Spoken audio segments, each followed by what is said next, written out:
मंगलापुर गांव में नेहा नाम की एक लड़की रहती थी। उसको जन्म देते समय उसकी माँ की मृत्यु हो गई थी। नेहा की माँ ने अपने जीवन में एक पौधा लगाया था।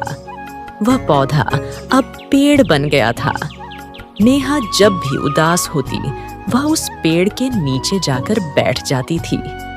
कुछ समय पश्चात उसके पिता ने दूसरी शादी कर ली, लेकिन उसकी सौतेली माँ को वह बिल्कुल भी पसंद नहीं थी। वह सारे दिन नेहा से काम करवाती और फिर जो कुछ भी खाने को बचता, वह उस मासूम नेहा को दे देती। एक दिन, अरे नेहा, कहाँ मर गई तू? चल, घर की झाड़ू लगा दे और उसके बाद बर्तन भी कर देना। ठीक है माँ, पर मुझे भूख भी लग रही है, कुछ खाने को दो ना। अरे खा लेना खाना, जब देखो खाना ही मांगती रहती है। पहले काम कर, फिर मिलेगा खाना। बेचारी नेहा भूखी प्यासी घर की सफाई करने लगती है। उसके बाद बर्तन भी साफ करती है।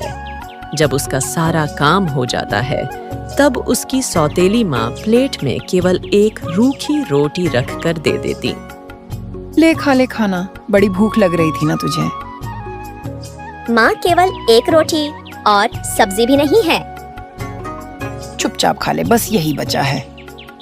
नेहा बेचारी चुपचाप से उस रूखी रोटी को खा लेती है। फिर वह रोते हुए अपनी माँ को याद करती है। माँ, तुम मुझे छोड़कर कहाँ चली गई? देखो ना, यह नई माँ मुझसे कितना काम कराती है और खाने को भी अच्छा नहीं देती। अपनी माँ को याद करते हुए सो जाती है। रात को काफी तेज बारिश होती है। बारिश का मौसम नेहा को काफी पसंद था। अगले दिन सुबह, अरे नेहा, देख मौसम कितना अच्छा हो रहा है। ऐसा कर, जा थोड़े से पकोड़े बना ले, और हाँ, साथ में चाय भी। आज तो चाय पकोड़े का आनंद लूंगी। नेहा चुपचाप से रसोई में चली जाती है और वहाँ चाय पकौड़े बनाने लगती है। अरे, मुझे याद नहीं पकोड़े में नमक डाला कि नहीं। एक पकोड़ा छक्कर देखती हूँ। नेहा एक पकौड़ा खाकर देखती है। हाँ, नमक तो ठीक है, चलो माँ के पास ले चलती हूँ। तभी उसकी माँ आ जाती है। अरे यह क्या, पहले से ही पकोड़े खा रही है? चल निकल यहाँ से। नहीं माँ, मैंने तो केवल नमक की वजह से खाकर देखा था। अरे खाया तो था ना, अब चल निकल मेरे घर से। पहले अपनी माँ को खा गई और अब चोरी से पकौड़े खा रही है। माँ, मुझे घर से मत निकालो। मैं इतनी तेज बारिश में कहाँ जाऊंगी?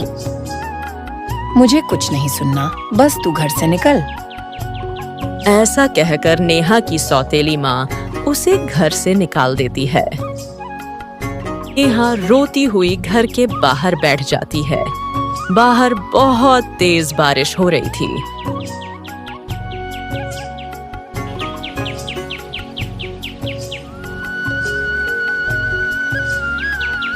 थोड़ी देर में बारिश रुक जाती है और नेहा वहां से चल देती है।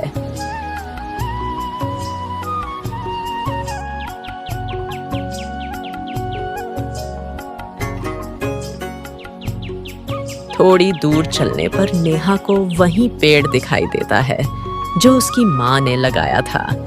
वह उस पेड़ के नीचे बैठकर सोचने लगती है। मैंने केवल एक पकौड़ा ही तो खाया था, इसके लिए माँ ने मुझे घर से निकाल दिया। अब मैं कहाँ रहूंगी, क्या खाऊंगी? अभी नेहा ऐसा सोच ही रही थी कि तभी उसे एक आवाज सुनाई देती है। बेटी तू रो मत, मैं तुम्हारी मदद कर सकता हूँ। नेहा चारों तरफ देखती है कि आवाज कहाँ से आ रही है, कि तभी उसे पेड़ में से आवाज आती सुनाई देती है। आप कौन हैं? मैं कोई साधारण पेड़ नहीं हूँ, मैं जादुई पेड़ हूँ। अगर तुम मेरी छांव में पकौड़े बनाकर बेचो तो तुम्हारी अच्छी कमाई हो जाया करेगी और फिर तुम्हें भूखा भी नहीं सोना पड़ेगा।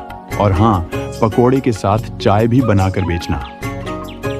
पर पेड़ अंकल, मेरे पास तो पकौड़ा बनाने का कुछ भी सामान नहीं है। मैं पकोड़े का ठेला कैसे लगाऊंगी?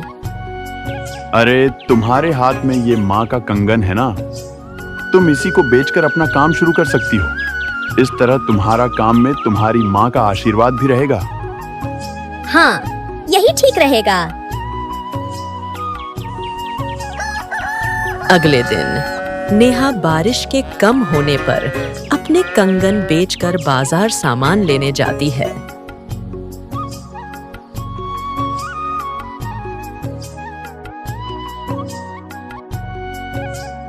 और फिर उसी पेड़ के नीचे एक ठेला लगाकर चाय और पकौड़े बेचने लगती है।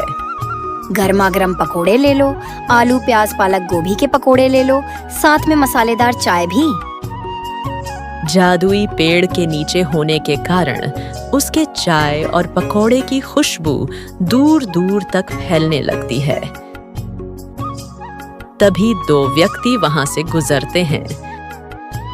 अरे देखो तो, पकोड़ों की कितनी अच्छी खुशबू आ रही है। चलो चलकर खाते हैं।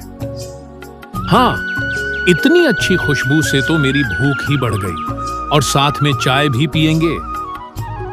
अरे बेटी, पकोड़े कैसे दिए हैं? 20 रुपए की प्लेट है अंकल। ठीक है, 2 प्लेट पकोड़े और 2 कप चाय दे दो। नेहा उन दोनों व्यक्तियों को चाय और पकौड़े दे देती है। आहा, बड़े ही स्वादिष्ट पकौड़े हैं। मैंने इतने स्वादिष्ट पकौड़े आज तक नहीं खाए और चाय भी कितनी अच्छी है। हाँ भाई, बहुत ही स्वादिष्ट हैं। मैं तो 2 प्लेट पकोड़े अपने घर के लिए पैक करवा कर ले जाऊंगा। इस तरह वह आदमी 2 प्लेट पकौड़े घर के लिए पैक करवा लेता है। नेहा ने उसी पेड़ के पास अपने रहने के लिए एक फूस की झोपड़ी बनवा ली। अब धीरे धीरे नेहा के स्वादिष्ट चाय पकौड़े की खबर गांव में दूर दूर तक फैलने लगी। लोग उसके हाथ के बने चाय और पकौड़े खाने आने लगे। जैसे जैसे बारिश के दिन बीतने लगे, नेहा के चाय पकौड़े खाने वाले लोग भी बढ़ने लगे। गर्मा गर्म पकोड़े ले लो, आलू प्याज पालक गोभी के पकोड़े ले लो, साथ में मसालेदार चाय भी। तभी 3 औरतें नेहा के ठेले पर आती हैं। अरे कितनी तेज बारिश हो रही है। ऐसे मौसम में चाय पकौड़े खाने का मजा ही कुछ और है। हाँ, चलो नेहा के ठेले पर चाय पकौड़े खाते हैं।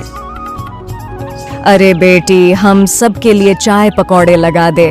तुम्हारे हाथ के चाय पकौड़े में जादू है, जादू। हाँ देखो तो, कितनी छोटी सी उम्र में इतने स्वादिष्ट चाय पकौड़े बनाती है। अभी देती हूँ आंटी। फिर नेहा उन सबको अपने हाथ के बने गर्मा गर्म चाय और पकौड़े बनाकर देती है। वह सभी औरतें नेहा के हाथ के बने चाय पकौड़ों का खूब आनंद उठाती हैं। सुहावना बारिश का मौसम और नेहा के हाथ के बने चाय पकौड़े खाकर वे सभी औरतें बड़ी प्रसन्न होती हैं।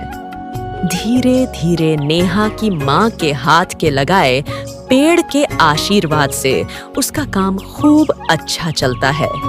उसने अपने रहने के लिए एक पक्का मकान बनवा लिया। अब उसके जीवन में काले बादलों की जगह खिलती धूप ने ले लिया।